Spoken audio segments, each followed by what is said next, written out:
La noche del sábado 28 de febrero de 1953, Stalin entretuvo a su círculo íntimo en el Kremlin y luego en la cercana Daja de Kunstevo, residencia personal en la cual pasaba casi todo su tiempo libre.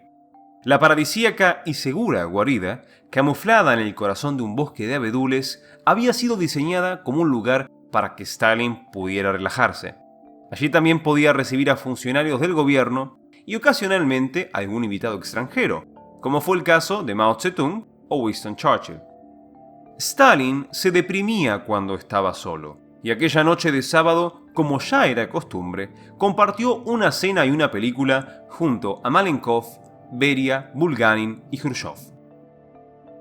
Al día siguiente, y de acuerdo con su rutina, los guardias y el personal doméstico esperaban saber de él a las 11 a.m. para llevarle el té o algo para desayunar. Las horas pasaban, pero el georgiano no daba señales de vida. Hacia las 10 de la noche, los guardias se pusieron tan nerviosos que decidieron inventar un pretexto para buscarlo. Había llegado un paquete oficial del Kremlin, así que enviaron a Matriona Petrovna, una vieja empleada de Stalin, para que lo buscara y le entregase el correo. Petrovna lo encontró, tirado en el suelo de la biblioteca, inconsciente y con su pijama empapado en orina. Como mínimo, el dictador yacía en el piso hacía 10 horas. Cuando Beria, jefe de policía y del servicio secreto, y otros miembros del Presidium del Soviet Supremo fueron informados del incidente de Stalin, sintieron cierto pánico seguido de un gran alivio. Si el dictador moría, ellos quedarían a salvo de sus arbitrarias purgas, por lo que no se dieron prisa en procurarle ayuda. Pero, ¿y si sobrevivía y le comunicaban que sus hombres de confianza lo habían dejado tendido en el suelo como un perro? Tras el titubeo inicial, los miembros del Presidium decidieron pedir ayuda. Pero entonces recordaron que los mejores médicos moscovitas estaban entre rejas. En enero de 1953, el diario Pravda publicó, a instancias de Stalin, un artículo titulado «Bajo la máscara de médicos universitarios hay espías asesinos y criminales», denunciando una conspiración de burgueses sionistas organizada por el Congreso Judío Mundial y financiada por la CIA.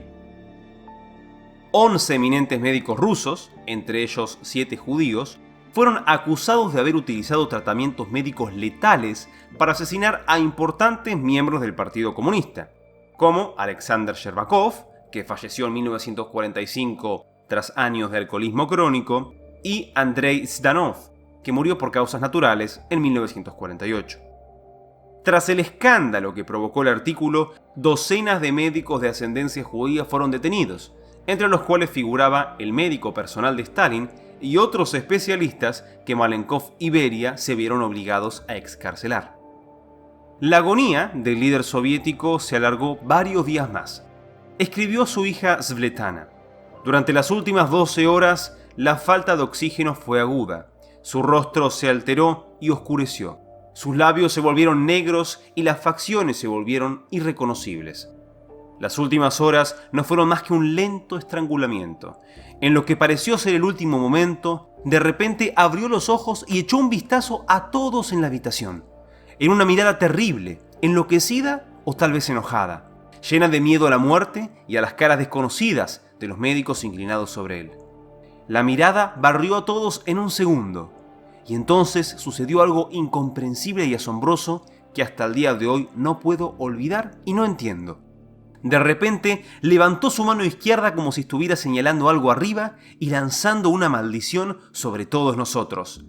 El gesto era incomprensible y lleno de amenaza, y nadie podía decir a quién o a qué podía estar dirigido. Al momento siguiente, después de un esfuerzo final, el espíritu se liberó de la carne». Stalin murió el 5 de marzo de 1953 a las 21:50 horas. Durante los 3 días que duraron las exequias, se expuso su cadáver embalsamado en el Salón de las Columnas del monumental Palacio de los Sindicatos en el corazón de Moscú. Los restos de Stalin permanecieron junto a los de Lenin hasta 1961, cuando fue retirado del mausoleo durante la campaña de desestalinización y enterrado en el exterior de la muralla del Kremlin. Recordemos que al final de la Segunda Guerra Mundial, el contraataque soviético para derrotar a Alemania y sus aliados creó una extensa área de influencia soviética sobre Europa Central y Oriental, que en principio fue mantenida por el Ejército Rojo y luego por la creación de estados satélites que atravesaron un periodo de sovietización y estalinización.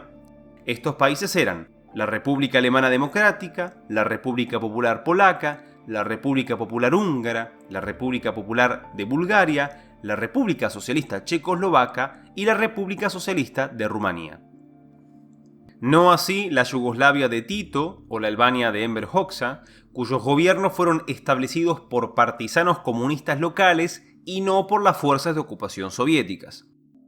Por otra parte, tras la rendición de Japón, la Unión Soviética ocupó el norte de Corea, donde se estableció un régimen procomunista dirigido por Kim Il-sung, que apoyado por Stalin y Mao, se enfrentó militarmente contra Corea del Sur y Estados Unidos, en lo que constituyó uno de los primeros episodios de la Guerra Fría. La muerte de Stalin posibilitó una revisión de muchas políticas del dictador. Sus sucesores propusieron inmediatamente iniciativas de paz que redujeron el peligro de una guerra en Europa y abrieron conversaciones para un armisticio con Estados Unidos respecto a Corea. Los herederos de Stalin también desmantelaron por completo la estructura gubernamental que había construido durante sus últimos meses de vida. Se abolió el ampliado Presidium del Comité Central, creado en octubre de 1952, y se expulsó con ella a la nueva camada de jóvenes funcionarios protegidos por el dictador.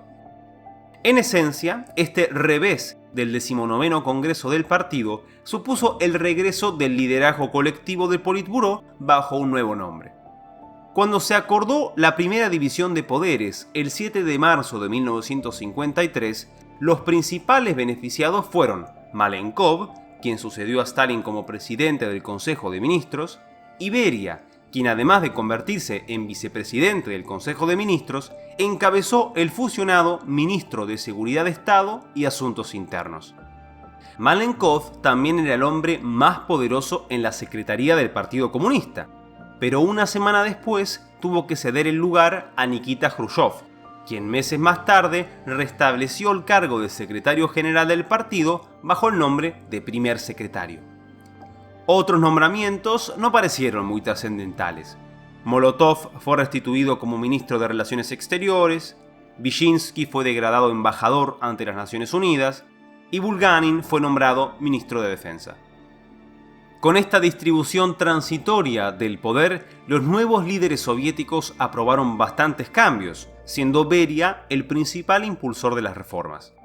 Como explica el historiador William Taubman, Beria no jugó el papel de reformador por ser un liberal enclosetado, sino porque estaba empapado de sangre y quería mejorar su reputación. Beria condenó las prácticas del trabajo forzoso y la tortura, liberó una gran cantidad de prisioneros inocentes de los gulags, particularmente niños, embarazadas y ancianos, denunció que las acusaciones detrás de la conspiración judía de médicos habían sido una fabricación, e incluso en respuesta a las protestas antisoviéticas en Berlín, propuso liberar Alemania Oriental y negociar con Occidente una Alemania unida y neutral. La vorágine liberalizadora de Beria fue una jugada interesante, pero su creciente poder e influencia causó grandes sospechas, motivo por el cual Jrushchov y Malenkov le tendieron una emboscada.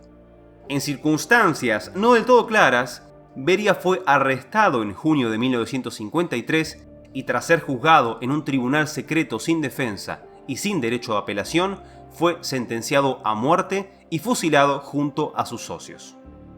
Sin Beria de por medio, Malenkov amplió su base de apoyo al nombrar varios de sus partidarios en el gobierno y amplió su popularidad anunciando medidas encaminadas a mejorar el nivel de vida del pueblo soviético.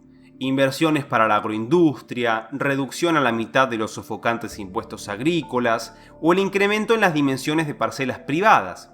Reformas que prácticamente duplicaron la renta de los campesinos en menos de un año.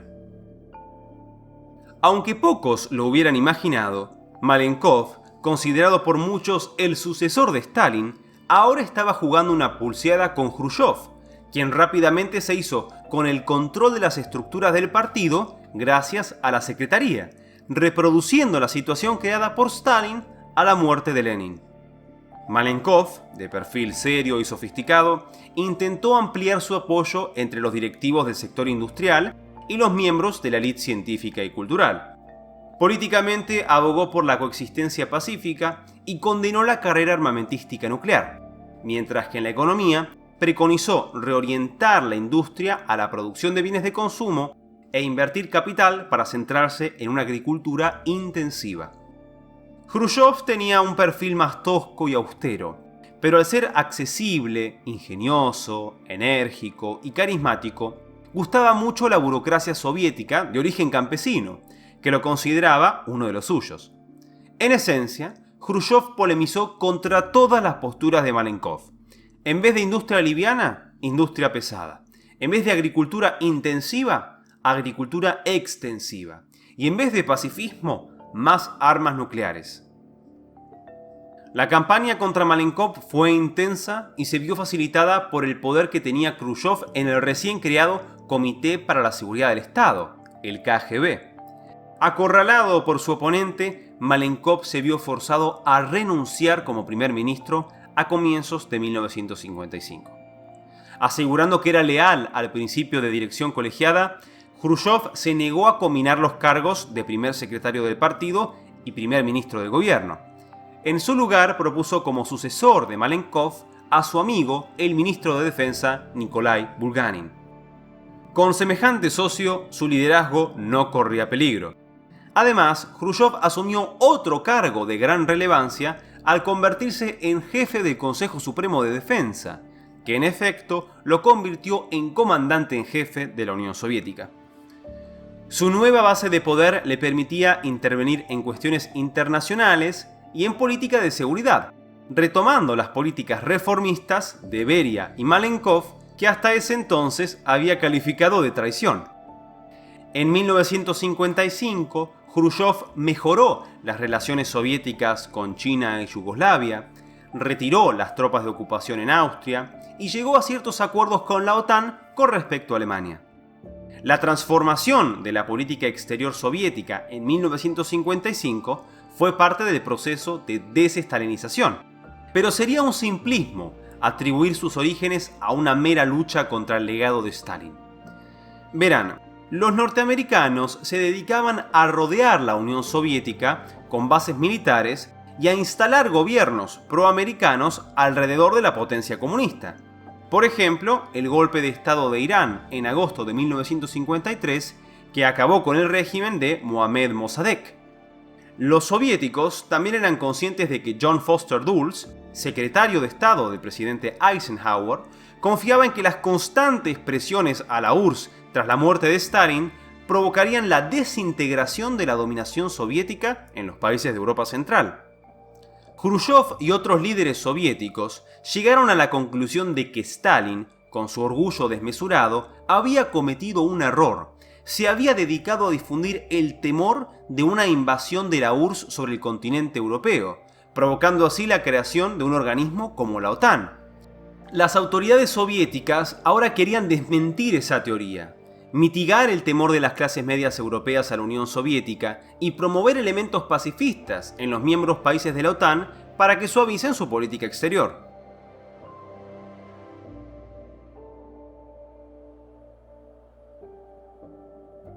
El ataque de Jrushchov contra Stalin en un discurso secreto pronunciado el 25 de febrero de 1956 durante el 20º Congreso del Partido Comunista de la Unión Soviética inauguraría la fase final y la más dramática de la lucha por la sucesión. La desclasificación de los archivos ha permitido el estudio de la situación política interna en la que se produjo este extraordinario acontecimiento. A instancias del primer secretario, en 1955, el Presidium creó una comisión para investigar las campañas de represión y persecución políticas llevadas a cabo a fines de la década de 1930. Más específicamente, la purga de cientos de delegados del 17º Congreso del partido. Los hechos recogidos por la comisión ofrecen una imagen gráfica del asesinato de la vieja guardia bolchevique por orden de Stalin. hecho que conmocionó a muchos estalinistas convencidos, incluyendo a Piotr Pospelov, jefe de la citada comisión. Pese a la negativa de Molotov, Kaganovich y Voroshilov, Jrushchov obtuvo el permiso para presentar los descubrimientos ante el Congreso. No obstante, su intervención se extendió más allá del texto autorizado y su emotivo monólogo hizo añicos la imagen de Stalin. Dice el refrán que los trapos sucios se lavan en casa, pero el discurso de Jrushchov pasó rápidamente de ser un secreto a ser distribuido masivamente en forma de folletos. Este accionar cambió la historia de la Unión Soviética y cabe preguntarnos si la maniobra fue una estrategia inteligente o si por el contrario fue un suicidio político. Pensemos, ¿la represión y la mentira eran características intrínsecas al sistema político comunista? ¿O por el contrario eran errores o desviaciones cometidos por sus autoridades? La maniobra de Jrushchov nos sugiere la segunda opción. Los problemas del pasado soviético no se corresponden con la naturaleza del sistema comunista, sino con los errores y desviaciones del sistema estalinista. Implícitamente encontramos un mensaje de liderazgo y esperanza, el de un nuevo comienzo y un futuro brillante. Ahora que murió Stalin, sus sucesores pueden reorientar la Unión Soviética por el sendero correcto. La estrategia fue exitosa en tanto Jrushchov y sus colegas aumentaron considerablemente su autoridad política. Sin embargo, la maniobra tenía un defecto fatídico. El Partido Comunista hizo una autocrítica y demostró ante todo el mundo que era falible.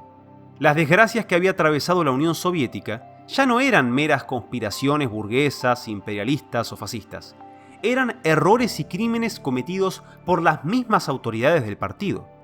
Minando su propio campo ideológico, Jrushchov no solo permite cuestionar la continuidad entre el bolchevismo leninista y stalinista, sino también los vínculos entre el marxismo y su aplicación en la Unión Soviética. Si Stalin fue un tirano, ¿por qué las repúblicas del bloque soviético tenían que alinearse con sus políticas? ¿Por qué los ciudadanos debían someterse al poder del Partido Comunista? El autosabotaje de Jrushchov se vio agravado por relajar la represión política y la censura, provocando una gran ola de agitación anti-stalinista en el mundo estudiantil e intelectual. 1956 pudo haber sido el colapso del Imperio Soviético. Tras protestas masivas llevadas a cabo por el pueblo polaco contra el gobierno comunista de la República Popular de Polonia, en las que decenas de personas murieron por la represión, la facción reformista liderada por Vladislav Gomulka se hizo con el poder. Aunque el Kremlin preparó una intervención militar en Polonia, Jrushchov adoptó una actitud de tolerancia y tras una tensa negociación le otorgó permiso a Gomulka para que permaneciera en el poder e hizo varias concesiones que se reflejaron en una mayor autonomía para el gobierno polaco. Mientras tanto, Budapest y el resto de Hungría se alzaban contra el régimen comunista. La revuelta comenzó el 23 de octubre por una protesta de escritores y estudiantes que atrajo hasta 200.000 personas frente al Parlamento en demanda de reformas políticas. Erno Gero, primer secretario del Partido Húngaro, condenó las protestas y tachó a los manifestantes de reaccionarios, causando muchísimo enojo y frustración. Calmados por un discurso del jefe de la oposición reformista, Imre Nagy, la multitud abandonó la plaza del Congreso hacia las 8 de la noche, pero no se dispersaron. Un grupo de manifestantes se movilizó hasta el monumento de Stalin, donde derribaron su estatua de bronce de 8 metros de altura, mientras que el resto de la muchedumbre se movilizó al edificio de la Radio Budapest, que estaba fuertemente custodiado por la policía secreta, la AVH. Tras detener a un grupo de estudiantes que quería leer sus demandas en la radio, la tensión se disparó rápidamente y la policía abrió fuego contra la muchedumbre, matando a 3 manifestantes. En lo que se tornó una violenta guerrilla contra la policía y las tropas soviéticas, los revolucionarios derrocaron el gobierno en favor del reformista Imre Nagy, quien hizo un llamamiento al fin de la violencia y prometió iniciar las reformas políticas. Jrushchov no quería socavar su propia política exterior y la nueva imagen de la Unión Soviética, pero incluso sus partidarios consideraban seriamente una intervención militar. Hungría amenazaba romper relaciones con Moscú, Gomulka podía seguir sus pasos, múltiples revueltas estallaron dentro de la Unión Soviética como efecto indirecto de esta crisis política y además, a fines de octubre, Israel, Reino Unido y Francia invadieron Egipto para remover a Gamal Abdel Nasser, aliado de la Unión Soviética. Este fue otro factor que tuvieron en cuenta porque ahora tenían el temor de que Hungría fuese invadida en caso de que el Ejército Rojo se marchara del país como exigía su nuevo gobierno. Tras muchas idas y vueltas, finalmente se optó por la intervención. El 4 de noviembre de 1956, las tropas del mariscal Konev invadieron Hungría y los rebeldes fueron aplastados por la acción coordinada de tanques e infantería de 17 divisiones, más el apoyo de ataques aéreos. Los eventos de Hungría deterioraron la imagen de Jrushchov y la Unión Soviética. En Occidente, los partidos comunistas atravesaron una crisis ideológica y miles de miembros abandonaron sus partidos. Cuestionado por estalinistas y anti-estalinistas, Jrushchov fue víctima de una conspiración para destituirlo de su cargo como primer secretario, pero este logró mantener su supremacía y denunció a sus opositores acusándolos de constituir un grupo antipartido. Tras hacerse cargo de Molotov, Malenkov y Kaganovich, y más tarde de Zhukov y Bulganin, la dirección colegiada y los enfrentamientos en el seno del Kremlin pasaron a la historia. Jrushchov, cada vez más rodeado de individuos dispuestos a acatar sus órdenes ciegamente, no tardaría en convertirse en el único responsable de la toma de decisiones.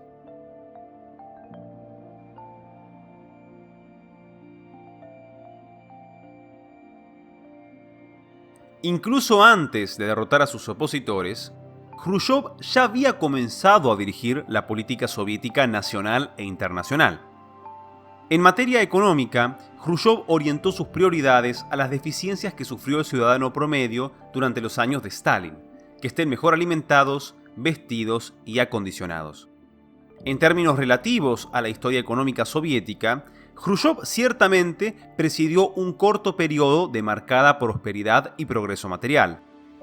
Las novedades más importantes en materia de política económica fueron aquellas que afectaron al sector agrario.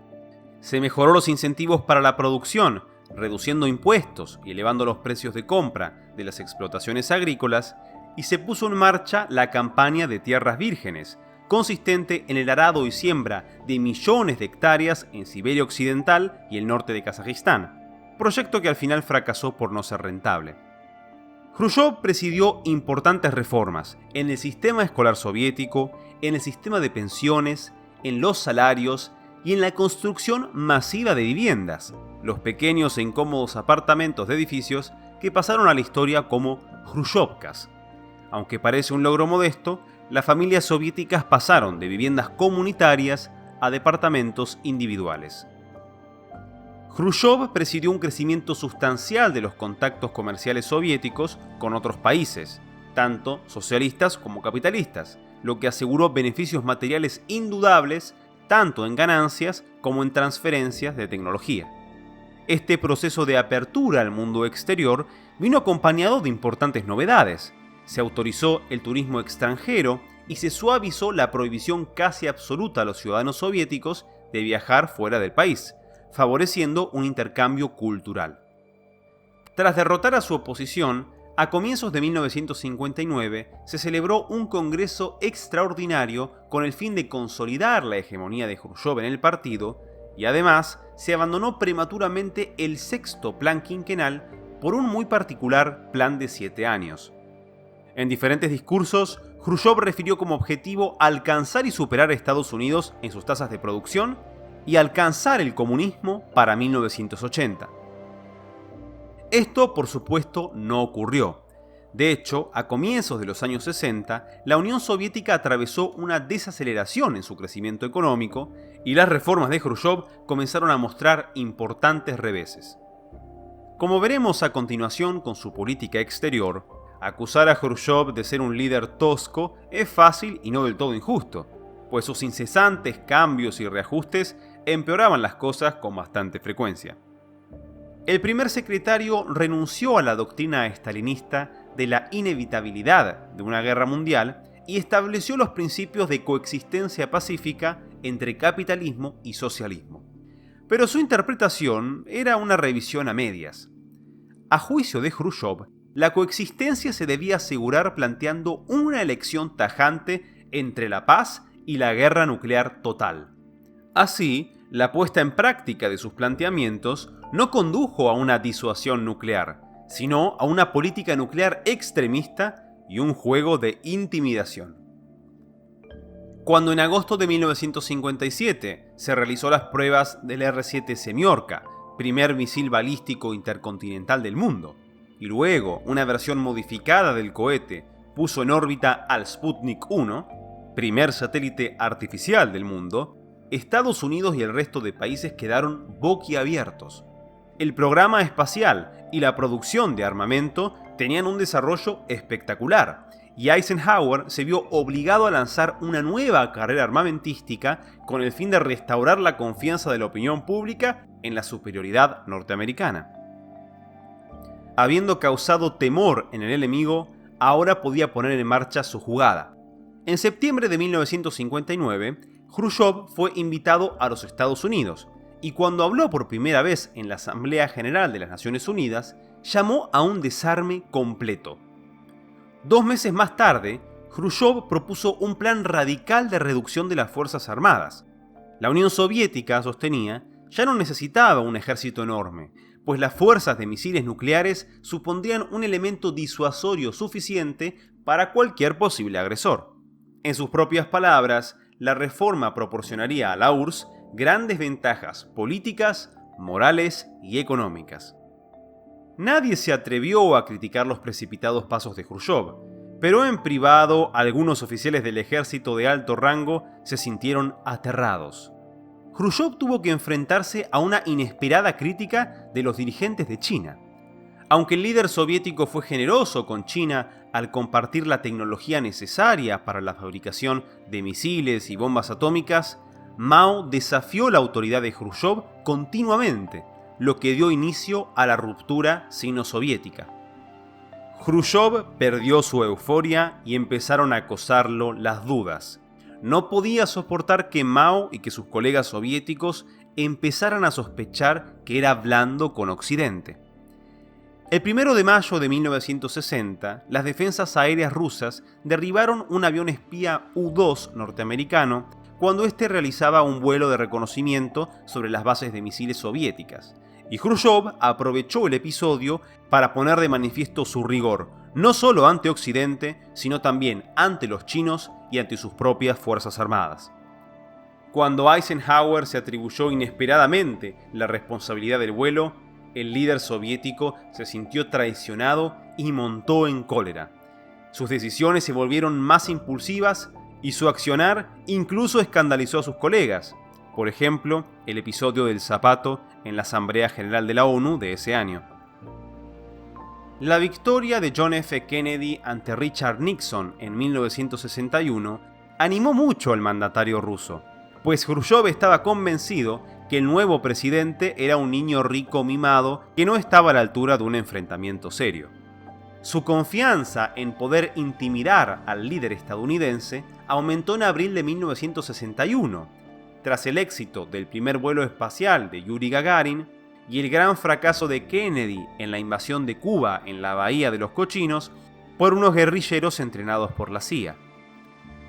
Jrushchov aprovechó la ocasión y aumentó las tensiones exponencialmente mediante un ultimátum exigiendo la retirada de las fuerzas occidentales de Berlín Occidental, produciendo una compleja y peligrosa crisis que culminó en la construcción del Muro de Berlín. A comienzos de 1962, Jrushchov hizo la siguiente declaración ante los miembros del Presidium: debemos intensificar la presión y hacer que nuestro adversario crea que nuestra fuerza aumenta. El líder soviético dio el paso más peligroso de su carrera.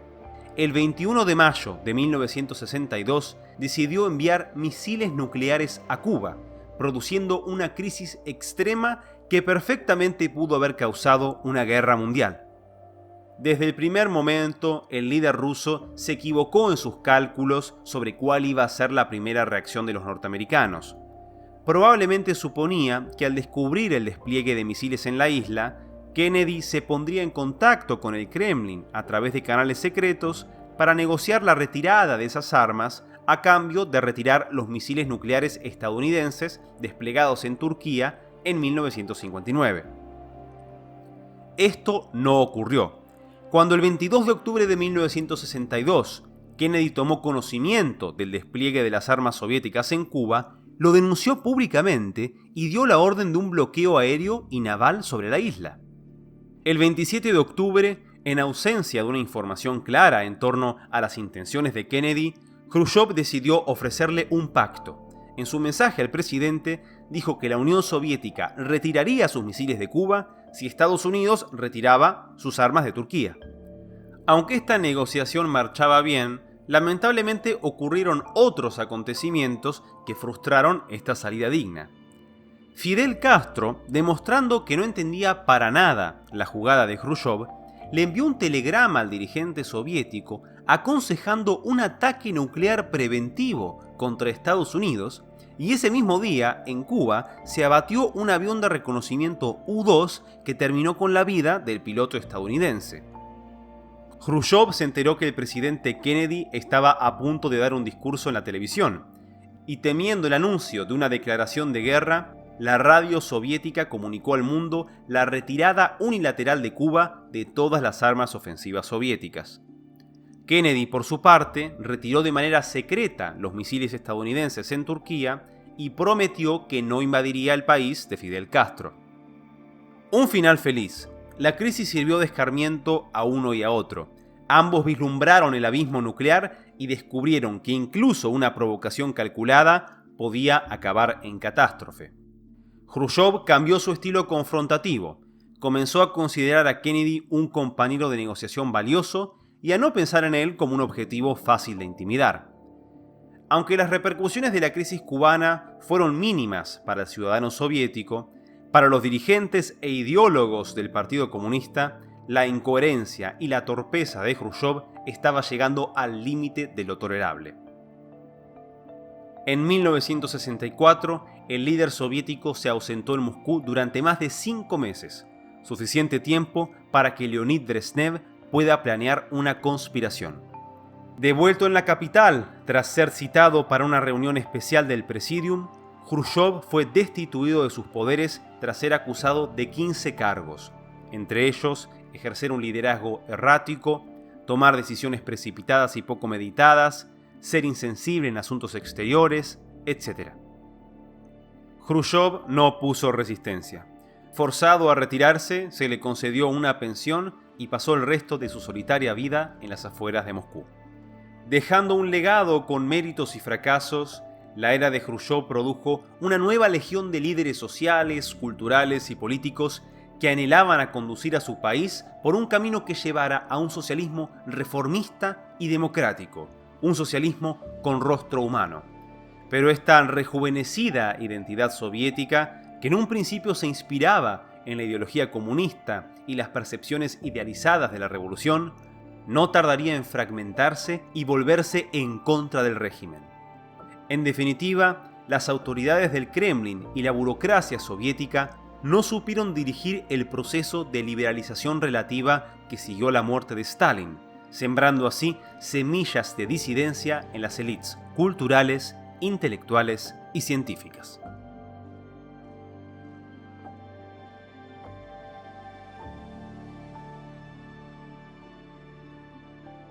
El golpe palaciego contra Khrushchev puso a Leonid Brezhnev como primer secretario del partido, a Alexei Kosygin como presidente del Consejo de Ministros y a Anastas Mikoyan como presidente del Presidium, siendo sustituido posteriormente por Nikolai Podgorny. En contraste con las prácticas soviéticas anteriores, el nuevo liderazgo colectivo era coherente y tenía una división de responsabilidades razonablemente claras. Brezhnev era, por supuesto, el líder político general, pero a diferencia de Khrushchev, Brezhnev trabajaba en equipo y no tomaba una decisión sin una consulta sustancial con sus colegas. Su largo mandato como secretario general del partido se extendió hasta su muerte en 1982, y desde entonces la era de Brezhnev se ha asociado de manera inequívoca con el estancamiento y la decadencia del sistema soviético. Si bien esta caracterización popularizada por Gorbachov no es del todo injusta, requiere de ciertos matices. Las primeras políticas de liderazgo colectivo no supusieron una ruptura con la línea de su predecesor, sino más bien una revisión. El equipo de Brezhnev ajustó y eliminó regulaciones excesivas, aumentó la inversión en el sector agrícola y continuó con el objetivo de mejorar los niveles de consumo. Pese a la mejoría general, los ciudadanos soviéticos tuvieron que seguir haciendo frente a la ineficiencia generalizada en la producción y distribución de alimentos y bienes manufacturados, un problema de escasez crónica que empeoraría drásticamente hacia el final del mandato. Si bien Khrushchev había reorganizado la estructura ministerial, él no instituyó una reforma del sistema económico soviético. No autorizó cambios generales en los criterios de planificación, incentivos o fijación de precios.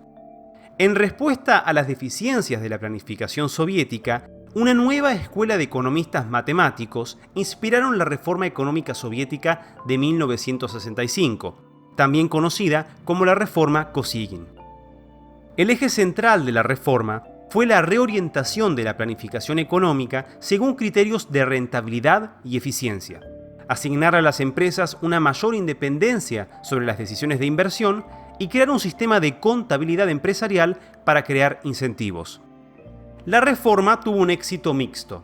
Al comienzo se notó una aceleración del crecimiento económico, pero hacia mediados de los 1970s las tasas de crecimiento cayeron abruptamente y no volvieron a subir. El estancamiento de la economía soviética se debió a muchos motivos: el gasto desproporcionado en armamento militar o las deficiencias intrínsecas de la planificación central. Pero para explicar el fracaso de la reforma Kosygin, sin duda debemos señalar la resistencia que opuso la burocracia soviética en implementar el programa. La reforma fue percibida como una liberalización de la economía y una peligrosa erosión del socialismo real. Este rechazo se profundizó por un importante acontecimiento que derivó en un violento freno al espíritu reformista que había comenzado a florecer con Khrushchev. En 1968, el nuevo secretario general del Partido Comunista Checoslovaco, Alexander Dubček, comenzó a dirigir un profundo programa de democratización y liberalización política, las reformas de la Primavera de Praga. El liderazgo soviético intentó detener o limitar los cambios en Checoslovaquia a través de una serie de negociaciones, pero al resultar insatisfactorias, la República Socialista Checoslovaca fue invadida por cientos de miles de tropas del Pacto de Varsovia, profundizando una vez más la desilusión de miles de socialistas con el régimen soviético. El estancamiento en la era de Brezhnev no se limitó a la economía, pues todo el sistema soviético se volvió rígido, se fosilizó en un intento de frenar el desarrollo de tendencias políticas, económicas y sociales que ponían en jaque las expectativas de la vieja guardia. La principal novedad durante este periodo se vio en materia de diplomacia. A pesar de su aspecto áspero y calculador, Brezhnev era un hombre muy cordial cuyo principal objetivo era distender las relaciones con Occidente. Aunque parezca contraintuitivo, sus principales socios a favor de la distensión fueron Richard Nixon y Henry Kissinger, que dieron el primer paso en los acuerdos SALT para frenar la carrera armamentística. La distensión produjo un incremento notorio en la adquisición soviética de tecnología occidental, que principalmente fue destinada a la mejora de las industrias químicas y automovilísticas. Fue Brezhnev quien, por ejemplo, tras aliarse con Fiat, construyó la gigantesca fábrica de vehículos Togliatti, impulsando la creación de VAZ, conocido por sus vehículos Lada. Aunque el mandatario soviético fue el primero que consciente y voluntariamente adoptó el manto de pacificador, Brezhnev tuvo que atravesar varios conflictos: la guerra de Vietnam, la antesala a una guerra con China por disputas fronterizas, la guerra de Yom Kippur y sobre todo la intervención soviética en Afganistán. Desde mediados del siglo XIX, Afganistán fue reinada bajo la dinastía Barakzai. En el año 1964, el rey Mohammed Zahir Shah convirtió el reino en una monarquía parlamentaria y la sociedad emprendió un proceso de modernización asombroso. A finales de los años 60, el país atravesó una crisis económica muy profunda, y en 1973, el primer ministro Mohamed Daoud Khan derrocó al rey y proclamó una república. Tras el golpe de Estado y la proclamación de la república, la élite intelectual afgana se politizó rápidamente hacia posiciones comunistas y fundamentalistas. En 1978, los comunistas hicieron un golpe de Estado y pidieron la protección de la Unión Soviética, pedido imposible de rechazar por motivos tanto geopolíticos como ideológicos. El gobierno de Jimmy Carter aprovechó la situación y por medio de la Operación Ciclón, la CIA comenzó a reclutar y financiar fundamentalistas islámicos para combatir al gobierno comunista. En un comienzo, la Unión Soviética no quería intervenir, pero la posibilidad de que un país vecino se convierta en un cónclave de fundamentalistas islámicos financiados por Estados Unidos era un peligro intolerable. En 1979, las tropas soviéticas invadieron Afganistán en un conflicto que, además de resultar interminable, terminó de fundir la economía soviética. En este contexto de creciente crisis, Brezhnev falleció de un infarto el día 10 de noviembre de 1982 a sus 75 años. Fue honrado con un funeral de Estado y enterrado en la necrópolis de la muralla del Kremlin en la Plaza Roja.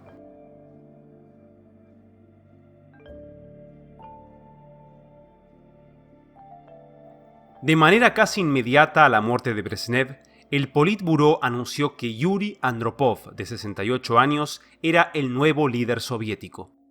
Por primera vez, las autoridades del Kremlin consiguieron evitar las intrigas y las luchas de poder características de las anteriores sucesiones. Pero trágicamente para Andropov, por aquel entonces ya se hallaba en la fase terminal de una enfermedad renal irreversible. Su mandato tan solo duraría 15 meses. Andropov, que había sido director de la KGB desde 1967, era un reformador muy cauteloso. Creía que la disciplina podía generar un cambio, motivo por el cual combatió la corrupción, el absentismo laboral y el alcoholismo. Andropov denunció el estancamiento e inició algunos experimentos para acelerar la economía, pero su mandato fue demasiado corto para profundizarlos. En materia internacional, Andropov se mostró preocupado por el surgimiento de dos figuras capaces de desestabilizar el bloque soviético: el presidente estadounidense Ronald Reagan y el Papa Juan Pablo II, de nacionalidad polaca. En 1983, Andropov tuvo que enfrentar una polémica gravísima. La Unión Soviética había derribado un avión de pasajeros tras confundirlo con un avión espía, matando a 269 personas, incluido un congresista estadounidense. Tras verse obligado a gobernar desde una sala del hospital en la clínica del Kremlin, Andropov falleció el 9 de febrero de 1984. Aunque había pedido que lo sucediera a Gorbachov, el Kremlin eligió a otro, Konstantin Chernenko, septuagenario gravemente enfermo de enfisema, insuficiencia cardíaca y cirrosis hepática. La nueva troika de venerables ancianos estaba más ocupada de sobrevivir que de gobernar el país. Dmitry Ustinov falleció en diciembre de ese año y Konstantin Chernenko en marzo del año siguiente. En consecuencia, el último superviviente de la troika dirigente, Andrei Gromyko, dio su voto decisivo a Mikhail Gorbachov, el miembro más joven del Politburó.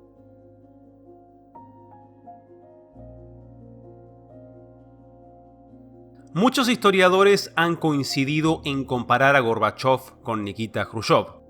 Pese a sus grandes diferencias generacionales, culturales y personales, los dos tenían muchas cosas en común: un origen rural, una voluntad reformista sincera, un incesante optimismo, una gran confianza en ellos mismos y un sentimiento moral de desprecio por el pasado de la Unión Soviética.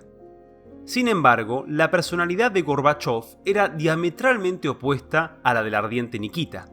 Gorbachov no era un guerrero, sino un constructor del consenso. Tras años de administración senil, las élites y la opinión pública veía con buenos ojos la llegada de un líder joven y enérgico. En mayo de 1985, Gorbachov diría lo que muchos ansiaban oír: la Unión Soviética necesitaba una perestroika, una reestructuración. El nuevo mandatario quería mejorar el sistema existente, pero en un comienzo no tenía ni idea de cómo lograrlo. Durante sus 2 primeros años en el poder, Gorbachov continuó con las reformas de Andropov. Sus políticas tenían como objetivo fortalecer la disciplina social y priorizar la inversión en tecnología. En materia internacional, Gorbachov se dedicó a la búsqueda de nuevas ideas y enfoques para romper el círculo vicioso de rivalidad existente entre Estados Unidos y la Unión Soviética, pero Washington no confiaba en las intenciones soviéticas. El 26 de abril de 1986, a la 1:30 de la madrugada, una explosión destruyó el 4.º bloque del reactor nuclear de Chernobyl, estallido que supuso la segunda mayor catástrofe nuclear después del bombardeo de Hiroshima y Nagasaki. Las repercusiones que tuvo el accidente de Chernobyl para las autoridades políticas soviéticas fueron mayores que las de cualquier otro acontecimiento desde la crisis de misiles de Cuba. La catástrofe provocó cambios drásticos en materia de diplomacia, doctrina militar, control de armas nucleares y transparencia política, introduciendo así la Glasnost, una serie de políticas aperturistas que introdujeron una tímida libertad de expresión y participación ciudadana. Los programas iniciales para el mejoramiento de la economía soviética se habían revelado inútiles, y Gorbachov, impaciente, comenzó a tomar medidas más drásticas. Entre 1987 y 1989, las principales reformas de Gorbachov fueron de 3 tipos: medidas para descentralizar la toma de decisiones de empresas estatales, medidas para legitimar la economía no estatal y medidas para facilitar los vínculos comerciales con el mundo exterior. Las principales disposiciones fueron la Ley sobre la Empresa Estatal de 1987, la Ley de Cooperativas de 1988 y los decretos que permitieron empresas conjuntas con hasta un 49% de propiedad extranjera en suelo soviético. La Ley de Empresas Estatales le otorgaba a estas más control sobre sus propias finanzas, de manera que las incentivaban a desarrollar sus propias actividades en un marco de reglas fijas. En esencia, una modificación de la reforma económica de 1965. La Ley de Cooperativas, por el contrario, fue la más novedosa y radical de todas las medidas de Gorbachov hasta el momento, pues establecía que los ciudadanos puedan crear cooperativas de cualquier tamaño y en cualquier actividad económica. Las cooperativas tenían que estar registradas en el consejo local e informar sus resultados financieros a efectos fiscales. Sus miembros podían ser pocos o muchos y podían emplear a no miembros. Si la doctrina marxista-leninista hubiera importado a una gran parte de la élite, esta ley hubiese sido un escándalo, pero no lo fue. Las cooperativas se desarrollaron rápidamente como cafés, peluquerías, pequeñas empresas de construcción y transporte e incluso bancos no estatales. Las cooperativas demostraron ser una bendición a medias. Su desarrollo marcó un gran paso hacia la empresa privada legal, pero su funcionamiento en una economía planificada era problemática y no superó a la economía sumergida. A partir de 1989, comienza la crónica de una muerte anunciada. Después del colapso de la Unión Soviética, muchos analistas cayeron en el sesgo retrospectivo. Lo que en un principio vieron como una sorpresa absoluta, pasó a ser una obviedad. A decir verdad, el colapso del Imperio Soviético fue un proceso complejo cuya interpretación aún se debate en la academia. Las interpretaciones habituales pueden resumirse como sigue. En primer lugar, la superioridad de Estados Unidos y su política en la Guerra Fría habían hecho retroceder y rendirse a la URSS. En segundo lugar, la Glasnost de Gorbachov desacreditó la ideología comunista y condenó al fracaso al sistema soviético. Tercero, la Unión Soviética había muerto porque su economía implosionó. Cuarto, la Unión Soviética colapsó por los movimientos independentistas. Y quinto, la URSS se desintegró porque un sector muy poderoso de la élite soviética se opuso a las reformas de Gorbachov. Todas estas hipótesis tienen algo de razón, pero historiadores como Vladislav Zhukov y economistas como Philip Hanson enfatizan que el colapso estrepitoso de la Unión Soviética está asociada a una crisis interna producida por Gorbachov y sus colegas. Desde mediados de la década de 1950 hasta finales de la década de 1980, el ambiente político en la URSS no cambió drásticamente.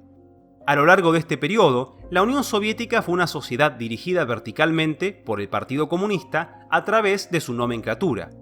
No hubo oposición legal, casi ninguna oposición ilegal y ningún poder judicial independiente. Después de Stalin, el terror fue limitado y dejó de ser arbitrario, pero el sistema seguía imponiendo límites muy claros. La dirección del partido siguió usando la fuerza para controlar a la gente y la mayoría de ciudadanos soviéticos eran vigilados y censurados la mayor parte del tiempo. Lo mismo ocurría en el marco político externo. La URSS lideró la alianza militar del Pacto de Varsovia, pero si alguno de los aliados mostraba una tendencia a portarse mal, el ejército soviético podía invadir para detenerlos. En los últimos 3 años de la existencia de la Unión Soviética, todo esto cambió vertiginosamente. En 1989, Gorbachov y sus colegas hicieron reformas radicales para reducir el poder del partido sobre el Estado. Modificaron la Constitución de 1977 y convocaron elecciones a un nuevo parlamento, el Congreso de los Diputados del Pueblo. Mientras la dirección del partido debilitaba gratuitamente su poder, el Glasnost permitió que las masas expresaran su oposición a la dominación rusa y comunista, conduciendo así a una ebullición del nacionalismo y regionalismo que fue agravada por el declive económico. La aversión de Gorbachov a usar la fuerza y los métodos dictatoriales, sumado a la liberalización de la política soviética, abrió las puertas al separatismo y permitió que los países del Pacto de Varsovia rompieran su relación con Moscú. La agitación política comenzó en Polonia y condujo a una oleada de revoluciones pacíficas en Alemania Oriental, Checoslovaquia, Hungría y Bulgaria. Rumanía, el último régimen comunista del bloque del Este, fue derrocado violentamente con la ejecución del jefe de Estado Nicolae Ceausescu y su mujer Elena en Navidad de 1989. Aquel año, inmortalizado por la caída del muro de Berlín, supuso la caída de la fachada externa del Imperio Soviético. No obstante, para los líderes y la élite soviética, la crisis interna comenzó a eclipsar los acontecimientos externos. En 1990, Gorbachov se hizo nombrar presidente de la Unión Soviética y se concentró en apaciguar el intenso nacionalismo y separatismo de las repúblicas socialistas mediante políticas democráticas y descentralistas. En aras de una Unión Soviética liberalizada, en el 28º y último Congreso del Partido Comunista se presentó el nuevo Tratado de la Unión, borrador de un proyecto cuyo objetivo era sustituir la Unión de Repúblicas Socialistas Soviéticas por la Unión de Estados Soberanos, una confederación de repúblicas soberanas iguales con plenas garantías de derechos y libertades. Con el fin de avanzar este proyecto, en marzo de 1991 se hizo el primer referéndum de la Unión Soviética, donde al menos un 70% de los votantes apoyaron la propuesta. El líder soviético había logrado un compromiso para firmar el nuevo Tratado de Unión, pero 2 acontecimientos dejarían a Gorbachov y su referéndum en el olvido. El primero ocurrió en junio de 1991.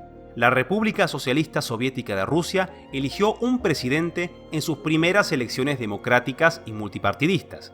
Pero trágicamente para Gorbachov, su candidato a la presidencia sufrió una derrota aplastante ante Boris Yeltsin, líder independiente que ahora fragmentaría el poder en Moscú.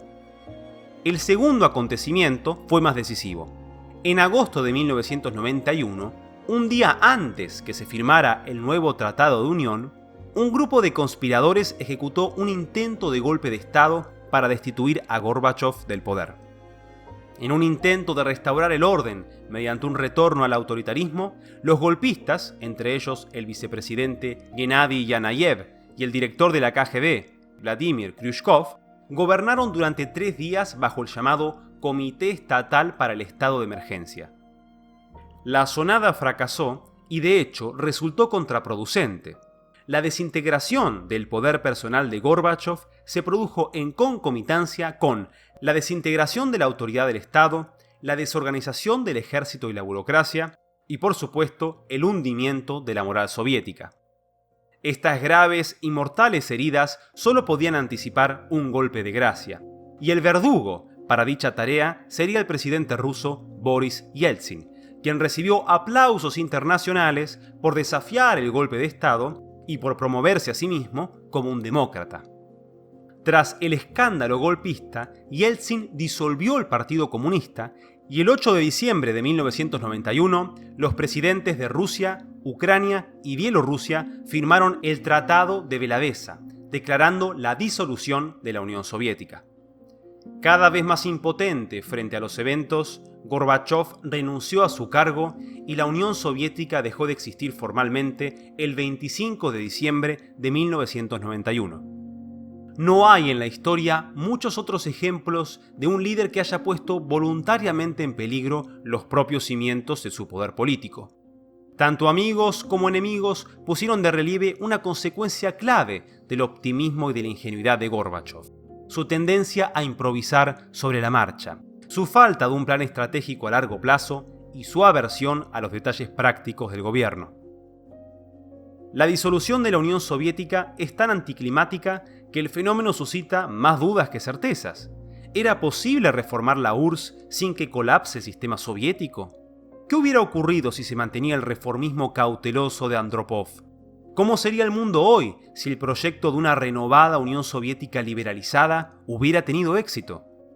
Gorbachov pudo mantener la conciencia tranquila porque su idealismo y resistencia a usar la fuerza evitaron una guerra civil u otro desenlace violento. Pero no se dejen engañar, porque el colapso de la Unión Soviética no terminó en la Navidad de 1991. La profunda crisis que Gorbachov no pudo resolver ahora quedaba en manos de Boris Yeltsin, quien tras renunciar al poder a favor de Vladimir Putin, pidió perdón por no haber justificado las esperanzas del pueblo ruso.